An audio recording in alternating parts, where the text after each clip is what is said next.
In one of my hot sauce recipe videos from a while back, you guys told me in the comments that you wanted to see me dehydrate the pulp that I strain out of the hot sauce before bottling. So here goes.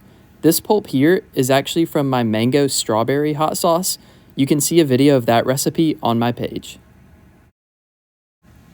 Alright, so to start here, I've got my dehydrator tray and I'm just going to place a liner on it. These liners are traditionally for fruit leather, but they'll work perfect for this pulp. I'm just going to take a little spatula and dollop the pulp on there and spread it all out.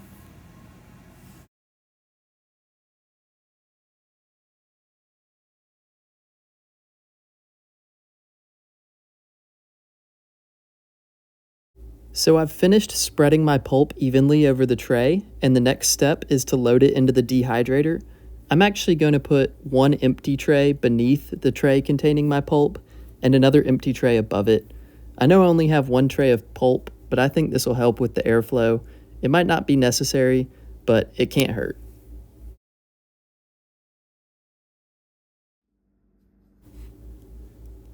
I'm going to set my dehydrator to run at 145 degrees for 8 hours.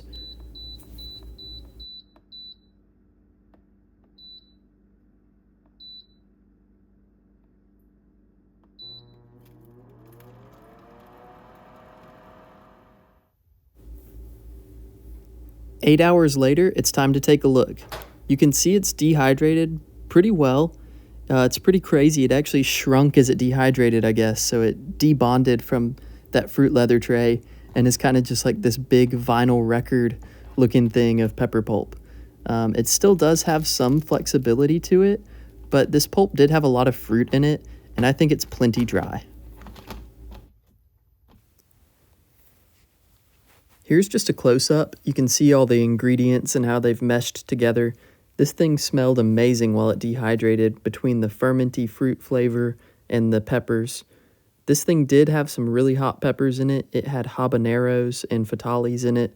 And for that reason, handling all these seeds, I don't want to get those oils on my skin, so I'm just going to wear gloves as I break this down. And I'm just tearing it here into pieces small enough to put into my blender so that we can blend it up into powder.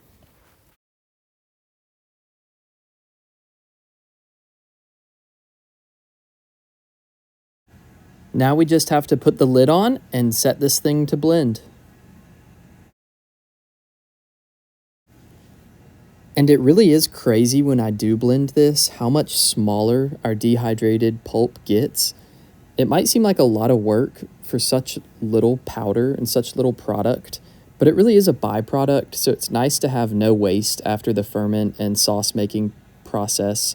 And also, it really wasn't that much hands-on work.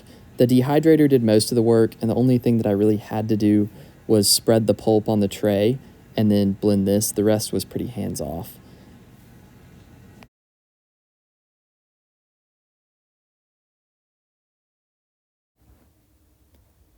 All of that being said, here's our final product. This powder is going to be so fruity, sweet, tangy, and spicy. I know it's going to make a great seasoning on food. Let me know what you would do with it in the comments, because I have quite a bit of it, as you can see. I think a little will go a long way.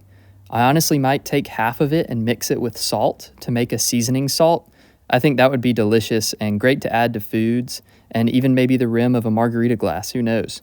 But seasoning salts like that will always make great gifts. Another idea I had is to make a compound butter, or I could just put this powder straight into a burger patty, or maybe use it to marinate some chicken for the grill. Until I'm ready to use it though, I'm going to keep it in one of these little mason jars. These things are really handy and don't take up too much space in the cabinet. With how we dried that out, I think it'll last a long time too. But that's all there is to making this. Thank you guys so much for watching.